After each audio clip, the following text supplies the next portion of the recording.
Send her away before the season begins. I will not have that mongrel breathing the same air as my daughter when the Alpha King arrives."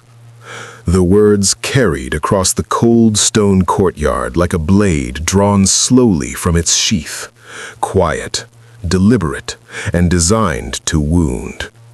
Trisha did not move. She stood just outside the fortress gates of the Bloodthorn Pack, her worn leather satchel resting against the damp cobblestones at her feet, her hands pressed flat against her chest as though trying to hold something inside herself together. The morning mist curled low across the ground, threading between the iron gate bars, swallowing the distant tree line whole. She had heard her stepmother's voice cut through walls, through sleep, through years of silence, but something about the way Eileen had said it this time made her chest go hollow. That mongrel. Not her name. Never her name. "She has nowhere to go, Eileen." That was Eric's voice, drifting through the archway, her stepbrother, passive as still water, offering the objection with the rehearsed exhaustion of a man who had already surrendered the argument before it started. "Then she goes nowhere." Eileen's reply was immediate, immovable. "The alpha mating season draws the highest wolves in all the packs to our doors. Alpha bloods, council lords, and the Alpha King himself is rumored to be among the candidates observing this cycle." A pause, the click of heeled boots on stone growing louder. "Do you understand what that means? Do you understand what it means if he sees her, that gray, hollow, scentless little stray, standing beside my Blythe? It would be a humiliation." The gates swung open. Eileen filled the archway the way a storm fills a window, all sharp edges and terrible elegance. She was draped in a full-length gown of deep forest green, its hem embroidered in threads of gold that caught the torchlight burning on either side of the arch. A collar of black fur framed her sharp jaw, and her dark hair was pinned back so severely it seemed to pull the coldness further into her expression. She was beautiful in the way that certain poisons are beautiful, vivid, deliberate, and fatal. Her finger rose, extended, pointed directly at Trisha. "Get out." The two words landed like stones dropped into still water, and the ripples moved through every guard standing silently along the courtyard walls. Armored wolves who kept their eyes forward, their jaws tight, their hands resting on weapons they would not raise. Not for this. Not against Eileen. Trisha's throat worked. "Stepmother, don't." The word cracked like ice underfoot. "Don't call me that. Don't stand there with that defeated look on your face as though I owe you something. You are your mother's leftover girl, a low-breed remnant from a dead woman's mistake." Eileen descended the first step, her voice dropping to something almost intimate in its cruelty. "Your mother had no real pack. She had no real blood worth claiming. And you have spent 18 years hiding behind your father's name, eating at his table, sleeping under his roof, and contributing nothing but weakness to this pack." Her lip curled. "Your father is gone now. My patience left with him." Trisha's fingers curled slowly against her sternum. She thought of her father, of Lord Tremaine's kind, tired eyes, and the way he used to press his hand against the top of her head when she was small, as though reminding her she was real and she was his. He had been gentle in all the wrong ways, too gentle to stand between her and Eileen's slow, grinding cruelty, too gentle to survive it himself. He had been gone 8 months. 8 months, and Eileen had been circling ever since, tightening the walls, reducing Trisha's portions, her space, her standing, a methodical erasure that had moved 1 degree at a time until it arrived, this morning, at the iron gates. The mating season begins in 4 days. Eileen continued, smoothing the gold-threaded cuff of her sleeve as though the conversation bored her. Every eligible wolf in the land will be assessed, matches will be made, futures will be secured. Her dark eyes fixed on Trisha with a kind of flat finality.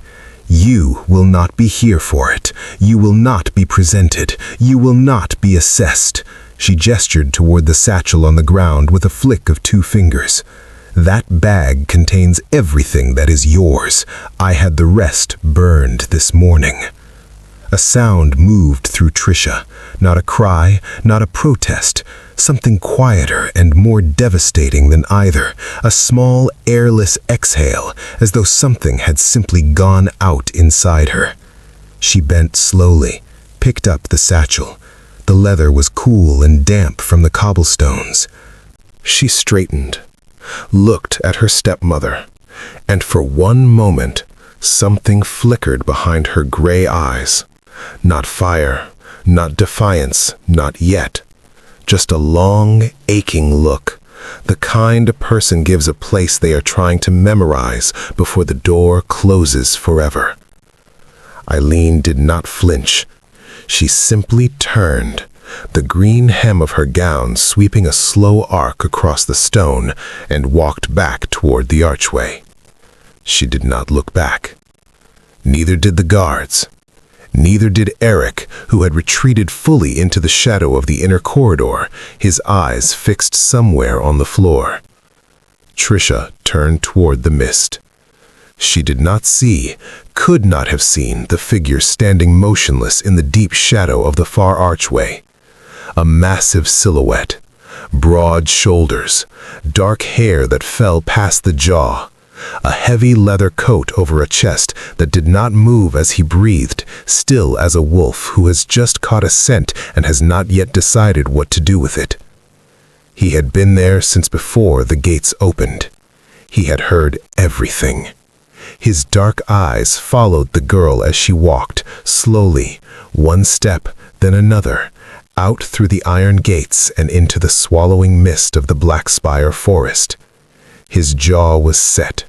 His expression was unreadable except for something moving at the very back of his gaze, something old and certain, like a fire that has just recognized the thing it was made to burn for. He did not move yet, but his hand, hanging at his side, slowly closed into a fist. She walked away, carrying everything she owned in one bag. He watched her go. And the mating season had not yet begun. This is the story of Trisha of Bloodthorn, the wolf they tried to erase, and the king who watched them try. If this story already has its claws in you, you are exactly who this was made for. The wolves who have ever been told they were not enough, this one is yours. Subscribe and turn on your notifications because every chapter of this story is coming and you do not want to walk in halfway through. Tell us where you are watching from in the comments if you felt that opening.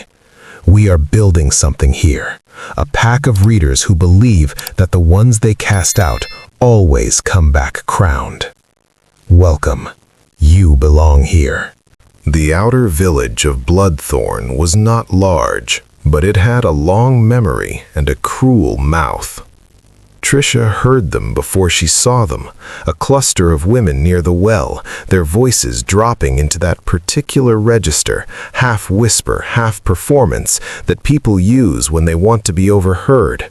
A group of younger wolves leaning against the fence posts of the outer market, arms folded, watching her walk the road with the flat, assessing eyes of animals who have already decided they are safe. Children who had been told, in the way children absorb everything, that this girl was something less. There she goes. Packless before the season even opens. Can you imagine? I always said she had no real scent, something wrong with her. Trisha kept walking. She fixed her eyes on the gray road ahead and kept her feet moving and pressed her lips together so tightly she could feel her pulse in them.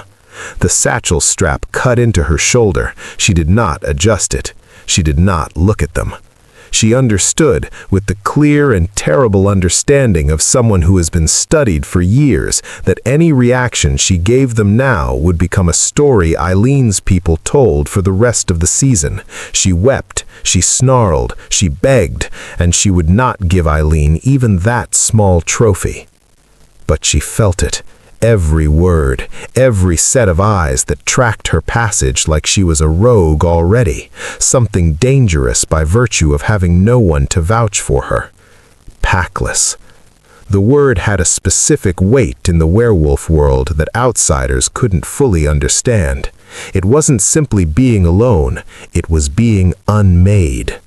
A wolf without a pack had no rank, no protection, no legal standing under the ancient pack laws. She could not shift within sight of settled territory without challenge, and the challenge of a packless wolf was rarely formal. Packless wolves could be driven off, detained, or worse, and no alpha would be obligated to answer for it.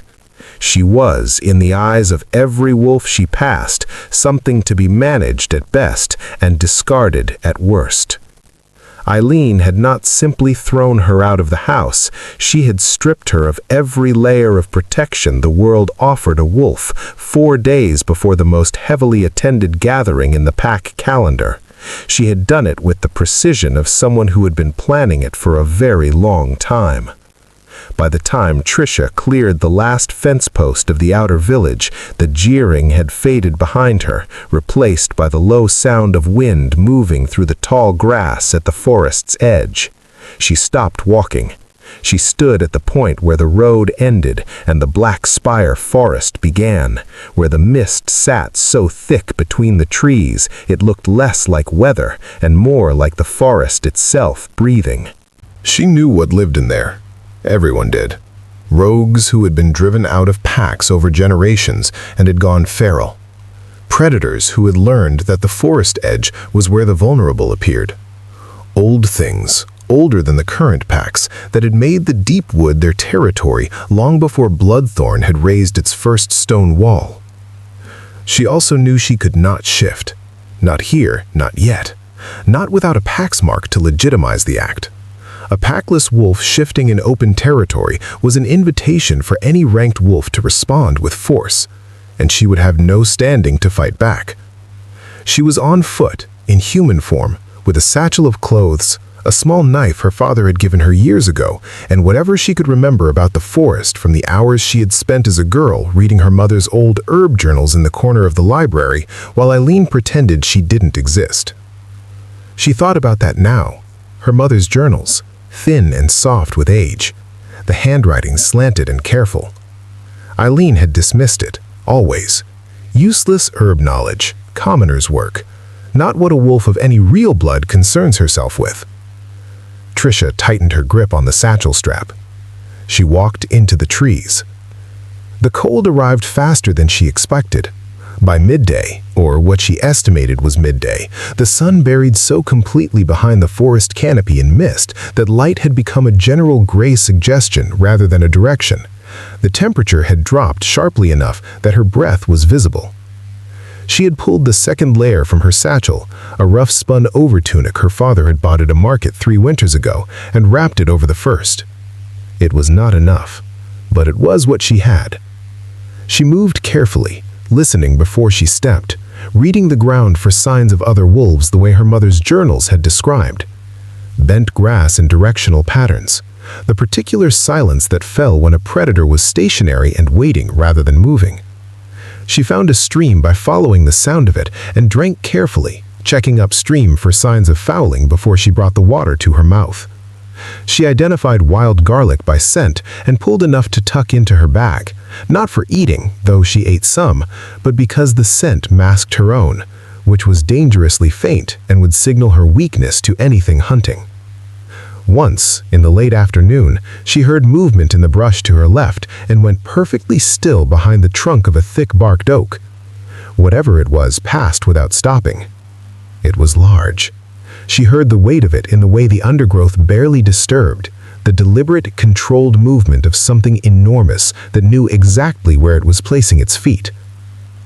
She waited a long time after the sound faded before she moved again, She built a fire that night in the hollow of a fallen tree, small enough that the light barely reached 3 feet, using the flint from her satchel and the dry bark she'd gathered before the light failed completely. She sat with her back against the wood, her knife across her knees, and ate the last of the bread she'd had in her bag since morning. It was stale and slightly damp. She ate every piece. The forest sounds shifted after dark in the way all forests do, the daytime sounds withdrawing and the nighttime sounds expanding to fill the space they left behind. She catalogued them the way her mother's writing had taught her to, separating the routine from the irregular.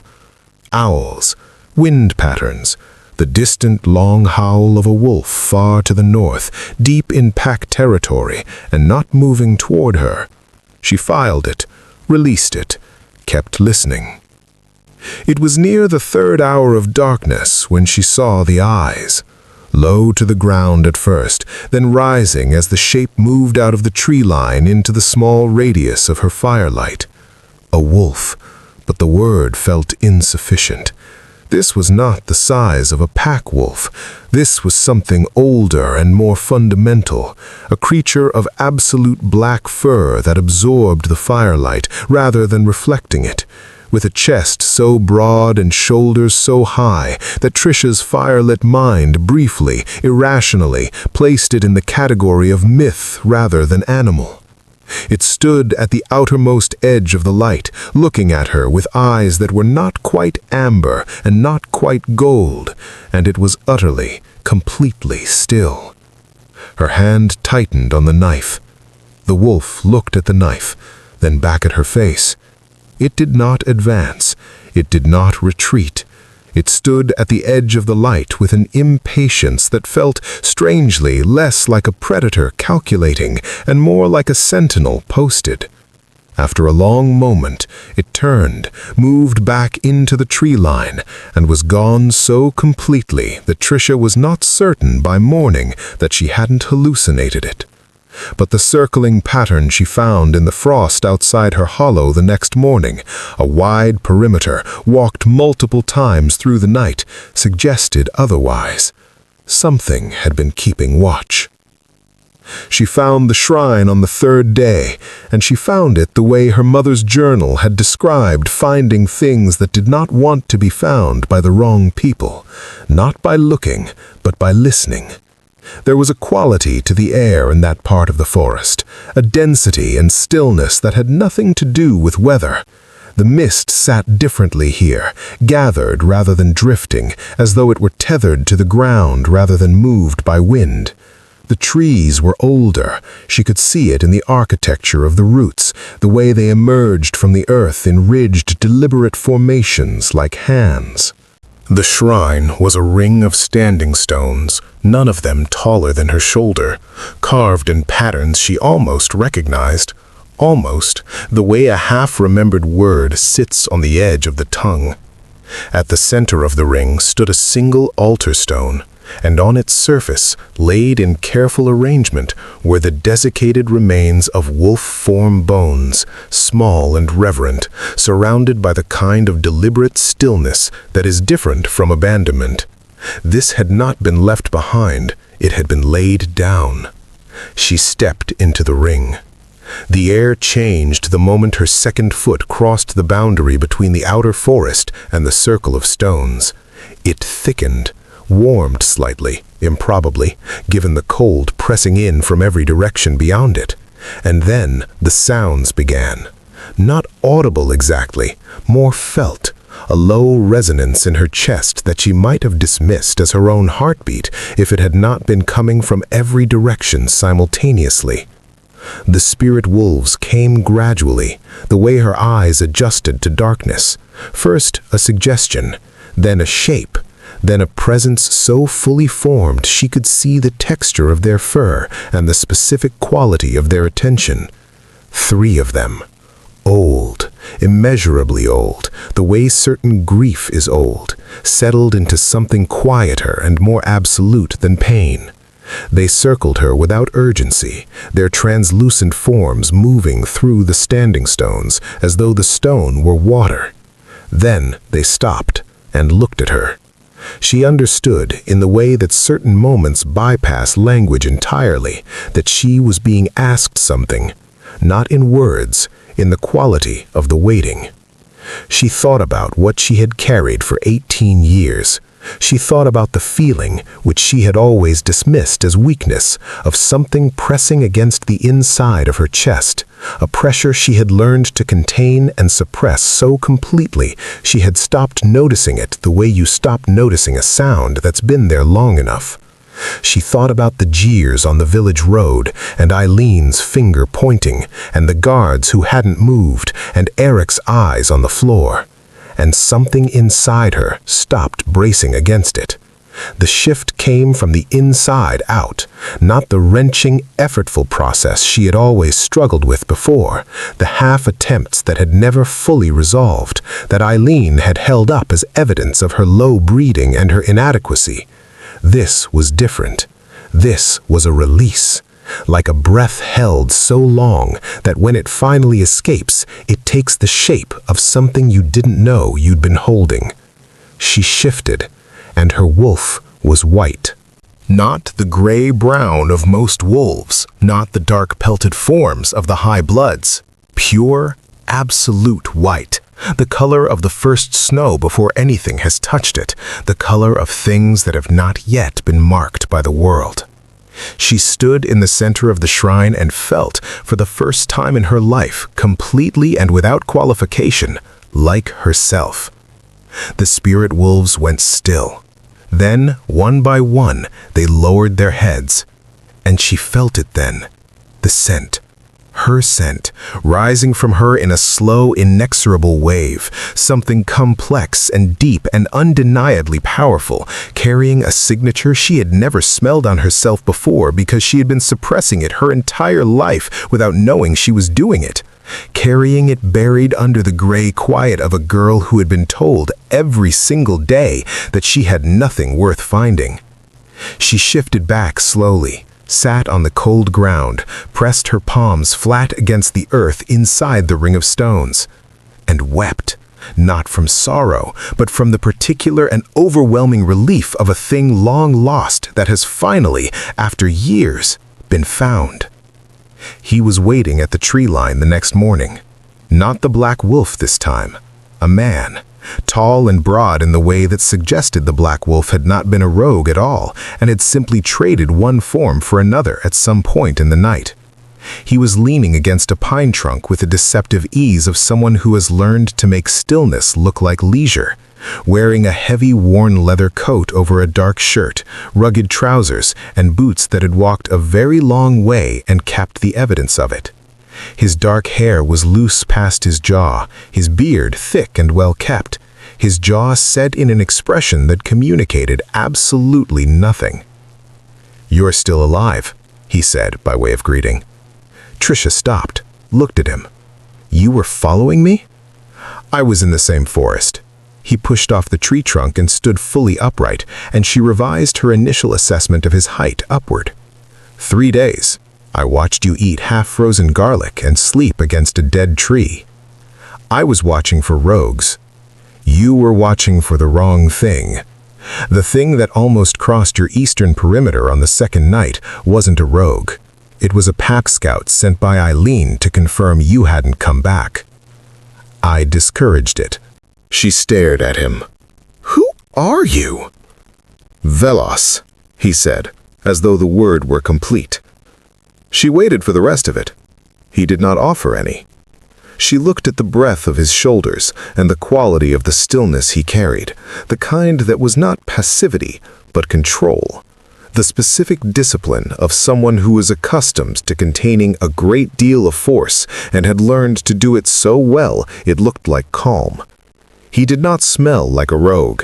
He smelled like deep forest and iron and something older than both, something her newly unlocked senses tried to place and couldn't quite.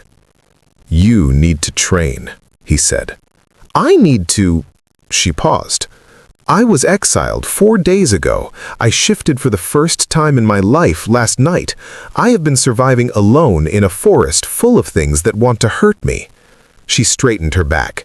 "I think I'm managing." "You're managing survival," he said. "That's not the same as power. Survival is what you do when the world reduces you to its minimum requirements. Power is what you build back on top of it." He looked at her steadily. "There's a difference between enduring what someone does to you and making it so they can never do it again." She was quiet for a moment. "Fine," she said. He almost smiled. She was not certain. It came and went too fast. He was a brutal teacher in the way that honest things are brutal. Not cruel, but completely without the small mercies of flattery. He pushed her through footwork and positioning and breath control in cold morning air that turned everything into visible effort, correcting her stance with blunt one-sentence instructions that did not repeat themselves because he expected her to hear them once and hold them. He tested her wolf form twice, and she held the white shift both times, and both times she caught something move across his face that he controlled before it landed. Some reaction that went carefully still. On the third day of training, she challenged him, not physically, she was not reckless, but in the argument that had been building since his first lesson. "You keep talking about strength as though it's the only currency," she said, catching her breath against a tree trunk while he watched her from across the small clearing he'd claimed as their training ground. "Absolute strength, overwhelming force, dominance as the final answer to every question." "I said it was necessary." "You said it was the point. There's a difference." She straightened. "A leader who relies only on overwhelming force has to maintain that force every single moment, forever, or the whole structure collapses, because you haven't given anyone a reason to follow you that exists outside of fear." She met his eyes directly. "Protection is different. If you build something that protects people, genuinely protects them, they defend it themselves. You don't have to hold it alone." He was quiet for a long moment, looking at her with that expression that gave away almost nothing. "That's a philosophy that gets exploited," he said. "By people who don't understand it properly, yes." She pushed off the tree trunk. "Eileen exploited my father's gentleness, but that wasn't a failure of the principle, it was a failure of the execution." She lifted her chin slightly. "I'm not interested in being gentle. I'm interested in being strong enough that I don't have to perform cruelty to prove it." The silence that followed had a different quality than the others. "Again," he said, finally. But something in his voice had shifted, an almost imperceptible degree, the way a key turns when it finds the right mechanism. "Show me the white form again." She shifted. The white wolf stood in the clearing, her scent now fully unmasked, complex and deep, and carrying that undeniable signature of old power. It moved through the air between them like a statement. Velas went very still. His dark eyes tracked from her wolf form to the space around her, the way the scent moved, the way even the forest seemed to register her presence differently than before. The birds that had gone quiet, the rustle in the undergrowth that had stilled in the way wild things still when something above them in the hierarchy announces itself. He said nothing, but he did not look away for a long time. Back in the Bloodthorn Fortress, the torches were burning in every window, and the courtyards were being prepared for the pre-season gala with the organized frenzy of a woman who treated social architecture with military precision. Eileen moved through the preparations with the fluid authority of someone in her natural environment. She adjusted the placement of the flower arrangements with the same focus she brought to everything, total, applied, and intolerant of deviation from her vision. Blythe trailed her like an elegant shadow, dark-haired and sharp-featured in the way of her mother, wearing a new gown of deep crimson that had cost more than most pack members earned in a month. "The Harrow Alpha will be attending," Eileen said, not looking up from the table arrangement she was correcting. "You will speak to him before the evening is half over. Do not wait to be introduced. Introduce yourself. Confidence reads as status. What about the council lords? Let them come to you. Eileen stepped back, assessed the arrangement, approved it with a small tilt of her head, and moved on. You are the best match at this gathering. The best match does not chase, she selects. They moved through the inner corridor, and it was there that Marin, Eileen's chief attendant and longest-serving informant, appeared at the far end with an expression that Eileen had learned over years meant unwelcome information. What? Eileen said, before the woman had opened her mouth. There are reports from the eastern edge of the Black Spire. Marin kept her voice low. 2 traveling hunters. They say they saw a wolf in the forest that they couldn't identify. White, large, running the deep forest alone. A pause. The scent description they gave. White. Eileen stopped walking. Yes, my lady. The word hung in the corridor. Eileen's jaw tightened with a small, controlled movement. Her eyes moved to the middle distance, calculating with the speed of a mind that never entirely stopped assessing threats. White Wolf, the Black Spire. The timeline aligned precisely with Trisha's exile. That's impossible, she said. Her voice was steady. That girl had no wolf form worth speaking of. I watched her fail the shift ceremony twice. The hunters were quite specific. Hunters see what they expect to see in the dark. Eileen began walking again, her heels precise on the stone floor. Spread nothing. Let it die as a rumor. We have 4 days until the Alpha King arrives, and I will not have this gathering derailed by ghost stories about a stray who couldn't hack it in the forest. She glanced at Marin with a look that ended the conversation comprehensively. Is everything set for the gala? Yes, my lady. Then focus on that. But that night, after the gala had run its course, and the guests had gone and Blythe had been installed in her chambers with her new connections and her new confidence, and the specific glow of a girl who has been very deliberately placed in the right light at the right moment, after all of it, Eileen stood alone at the window of her upper chamber and looked out at the dark line of the Black Spire forest on the eastern horizon. White.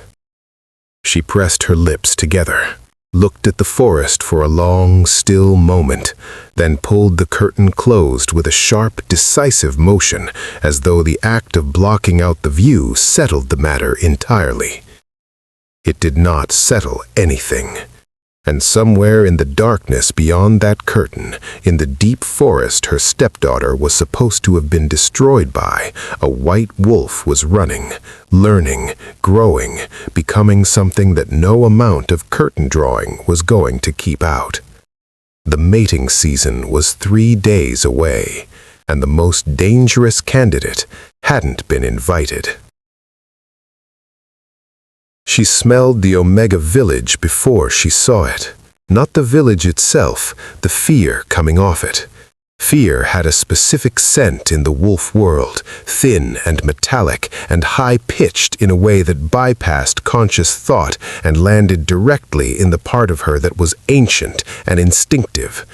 She had been moving along the outer tree line of the Black Spire, keeping the distant fortress lights of Bloodthorn in her peripheral vision without approaching them, when the wind shifted and brought it to her. Fear, and underneath it, the acrid, chaotic scent of rogue wolves who had not been part of a functioning pack in long enough that their restraint had gone entirely feral. She found the settlement in a shallow depression between the forest edge and the outer wall of Bloodthorn's territory, a cluster of small stone houses occupied by the Omegas, the lowest-ranked members of the pack, the ones who existed at the margins of Eileen's interest and therefore at the margins of the pack's protection. She counted 4 rogues moving through the settlement's single lane, their body language the loose, circling pattern of wolves who had already decided the outcome and were simply enjoying the interval before it. The Omega wolves had retreated into their houses. She could see the pale shapes of faces at the small windows, watching, waiting for something that wasn't coming, because the pack guards were at the gala, because Eileen's protection had always been a performance staged for alphas and council members, and never once for the people at the bottom. Trisha set down her satchel against a tree trunk, quietly. She did not shift. She did not need to. She walked into the settlement lane with her shoulders level and her chin up, and her scent, no longer suppressed, no longer hidden, fully and undeniably present, moving ahead of her like a declaration. The 4 rogues turned. The nearest one, a broad male with the dull, reactive eyes of a wolf too long without order, took 1 step toward her and then stopped. His nostrils flared. Something moved through his expression, the specific confusion of an animal that has just encountered a hierarchy signal it wasn't expecting from a source it hadn't cataloged. She looked at him the way the spirit wolves had looked at her inside the stone circle, with the absolute, unhurried patience of something that knows exactly what it is. "Leave," she said. 1 word, quiet as the frost. The silence that followed lasted exactly 4 seconds. Then the nearest rogue turned, and the others, reading him the way wolves always read the one who moves first, turned with him. They dissolved back into the tree line with the ungainly haste of creatures who have just remembered that the world contains things larger than themselves. She stood in the lane until the scent of them had fully retreated. Then she turned to face the houses. A door opened.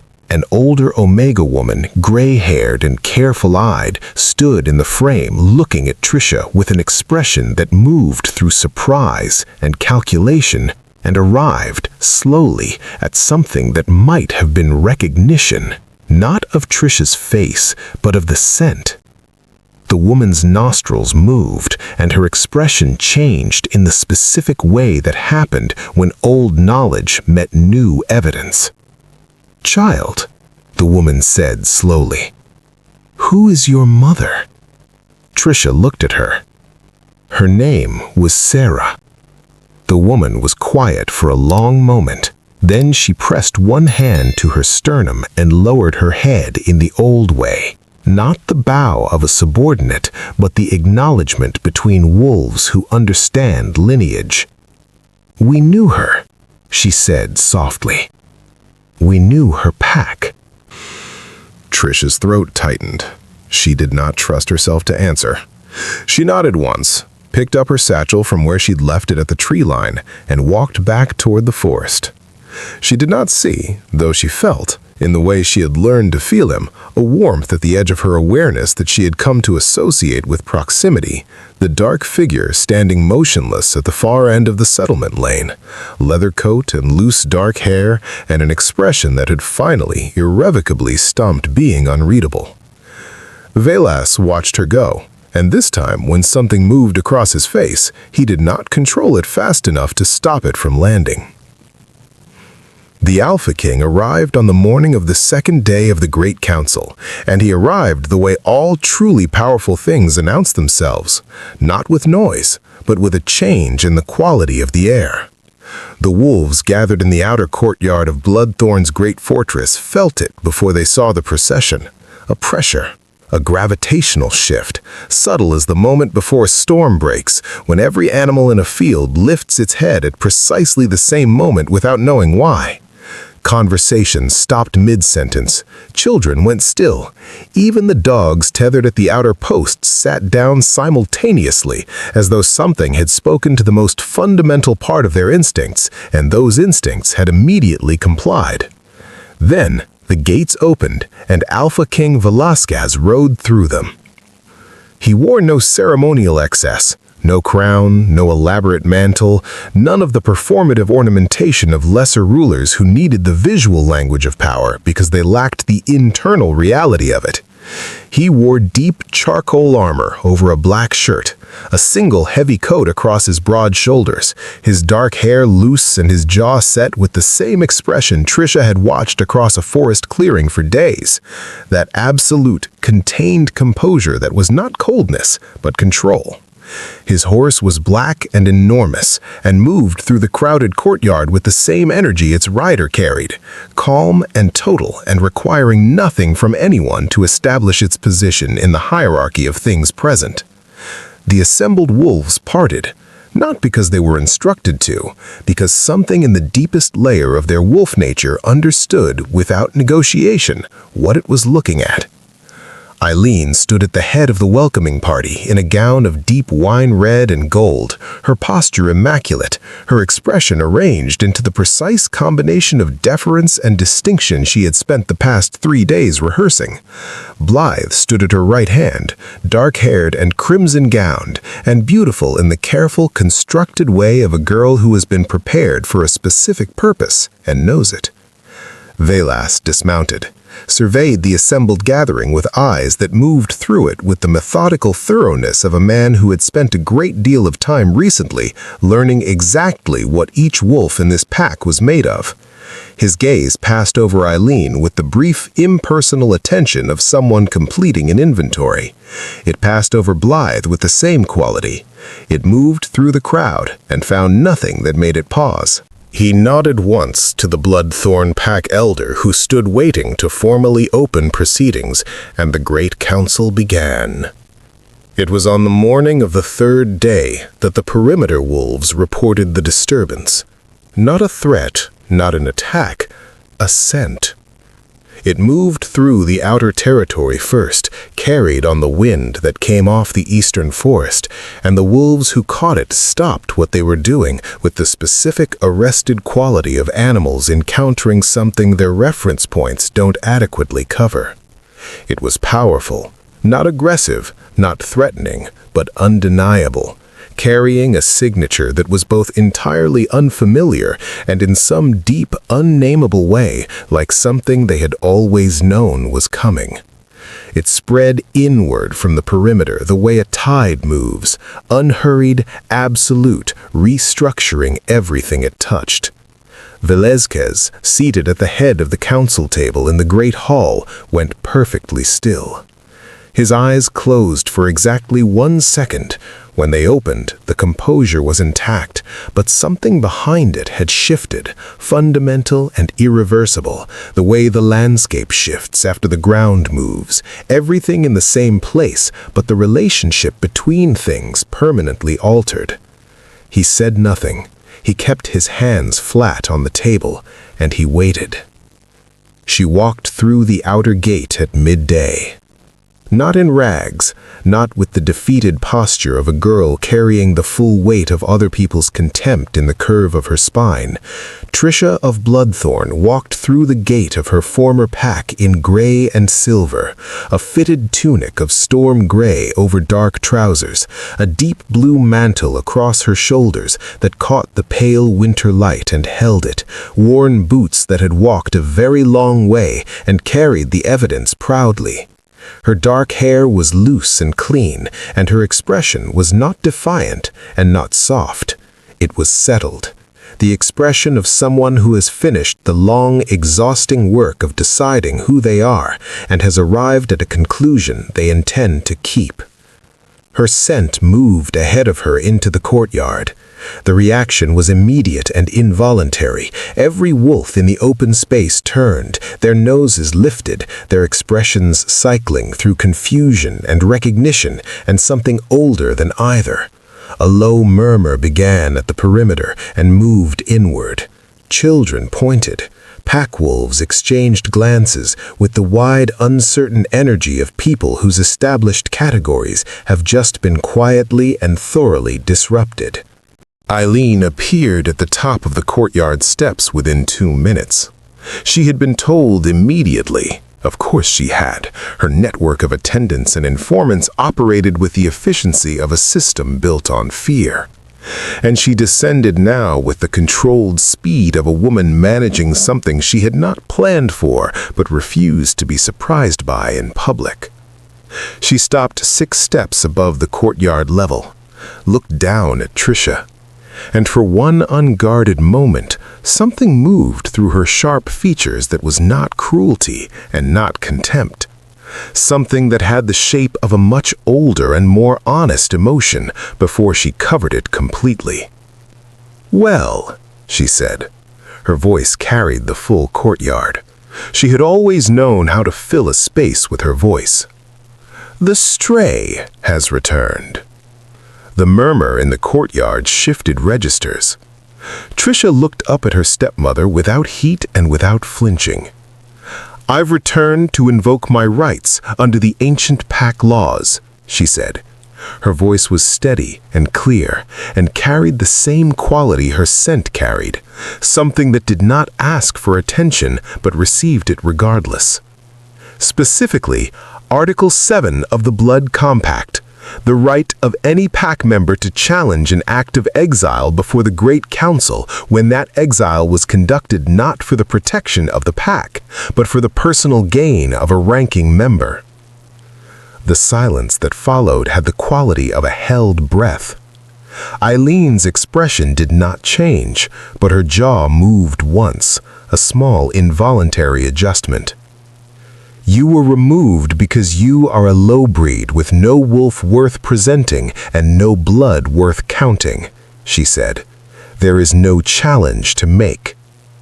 "There is a challenge to make," said the pack elder, from somewhere to Eileen's left, an old wolf, gray-muzzled and slow-moving, but with eyes that had been watching the politics of this pack for 40 years and had arrived through long observation at the specific clarity of someone who no longer has anything to lose by being honest. "Article 7 is explicit. The challenge stands. The council must hear it." Eileen turned to look at the elder with an expression that had, in the past, always been sufficient to end this kind of inconvenience. The elder looked back at her with 40 years of accumulated patience and did not move. They went to the great hall. The chamber was full to its capacity within the hour. Every alpha, council lord, and ranking wolf who had gathered for the mating season, seated along the curved stone tiers that rose from the central floor. And in the center of the floor, Trisha standing alone and Eileen at the head of her assembled supporters, a solid block of bloodthorn ranking wolves who had spent years building their positions on Eileen's architecture and understood clearly what it meant for that architecture to be questioned. Eileen made her case with the smooth, practiced confidence of someone who had made it many times in private and knew every inflection. Trisha was the daughter of a low-breed outsider. Her wolf form was negligible. She had contributed nothing to the pack. The removal had been a matter of pack health, not personal gain. And the very fact of her appearing here now, uninvited during the most prestigious gathering in a generation, demonstrated exactly the kind of disruptive instability that had necessitated her removal in the first place. It was a good argument. It was well constructed and delivered with the assurance of someone accustomed to winning. Trisha waited until it was finished. Then she spoke. She did not match Eileen's register, did not elevate, did not perform. She simply laid out the facts in the clear, sequential way of someone who has had time in a quiet forest to organize them properly. The exile had been announced publicly 4 days before the mating season.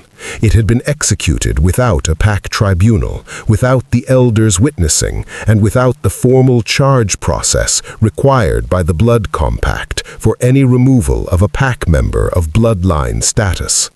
The reason given, that her presence would embarrass Eileen's daughter's prospects, was explicitly the kind of personal gain motivation that Article 7 existed to address. "She is packless and powerless," said Eileen, cutting across the end of Trisha's statement with a dismissive gesture. Whatever she thinks she's invoking, she has no standing to invoke it. She has no wolf worth recognizing, no scent worth acknowledging, and no... Her scent, said a council lord from the upper tier, has been worth acknowledging since she entered this territory this morning. I think every wolf in this room would agree with that. A murmur of assent moved through the tiers. Eileen's jaw tightened. Whatever the source of the scent, she said carefully, it doesn't change what she is. What she is, said the pack elder, is the question before this council. The council was splitting. Trisha could see it in the body language of the tiers, wolves leaning toward each other, exchanging low words, the visible fracturing of a consensus that Eileen had spent years building and was watching develop cracks in real time. Eileen's supporters remained solid and immovable, but they were a bloc now rather than a majority, which was a different and much smaller thing. It was at this point that Eileen's supporters at the edge of the floor began to move.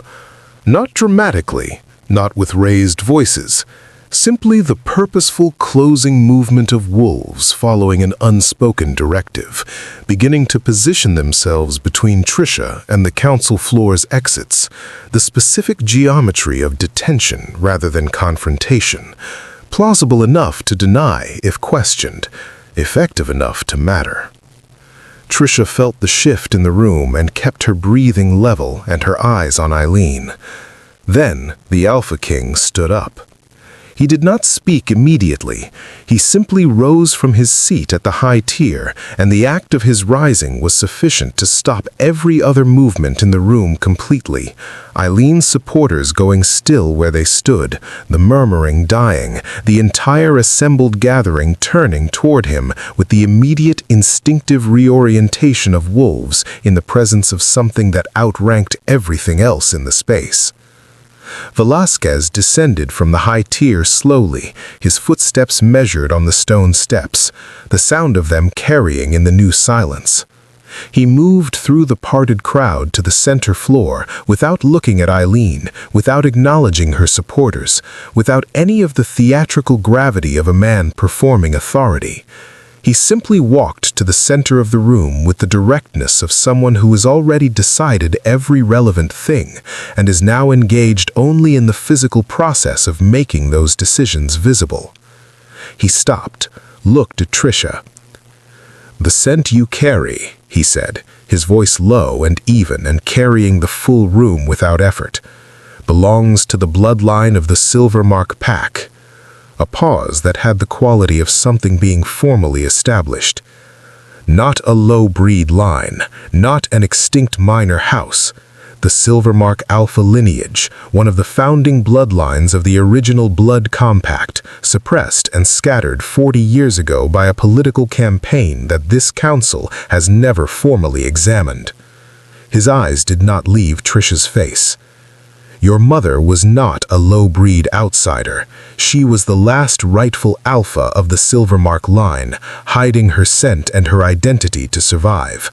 And you have been doing the same thing your entire life without knowing it. The room was absolutely silent. Eileen had gone the color of old ash. Her mouth was slightly open, the first genuine, unmanaged expression Trisha had ever seen on her face, as the specific, terrible mathematics of the situation finished calculating themselves behind her eyes. Furthermore, Velasquez continued, and something in his voice shifted now, dropping from the register of formal declaration into something quieter and more irrevocable. The scent of a fated mate is not a matter of preference or selection.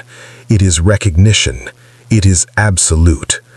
He turned fully toward Trisha. I have known the scent of my fated mate since the morning I stood in the shadow of this pack's archway and watched her walk into a forest alone, carrying everything she owned in one bag, because the wolves who should have protected her chose status over justice. His jaw was set, his eyes were steady. I have been waiting for this moment since then. He crossed the floor to where she stood.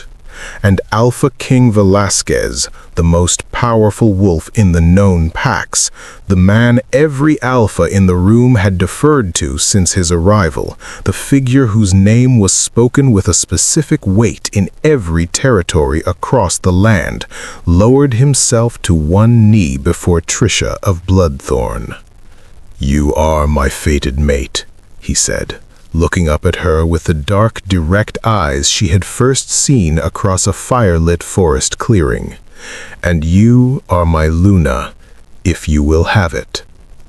The silence in the great hall was the most complete thing Trisha had ever heard.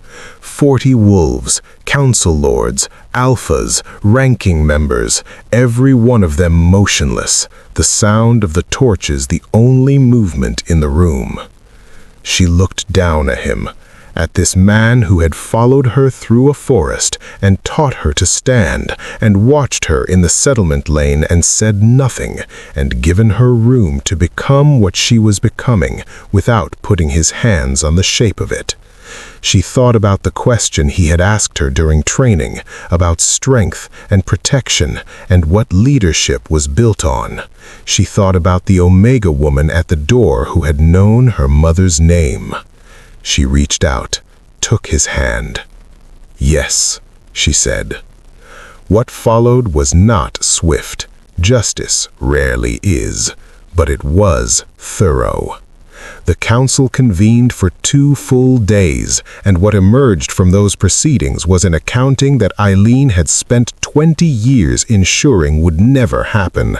A full examination of her management of the Bloodthorn pack following Lord Tremaine's death, her misappropriation of pack resources, her systematic exclusion of Omega and lower-rank wolves from pack protections they were entitled to under the Blood Compact, and the specific, documentable act of exiling a bloodline member without proper tribunal for the explicit purpose of personal social gain.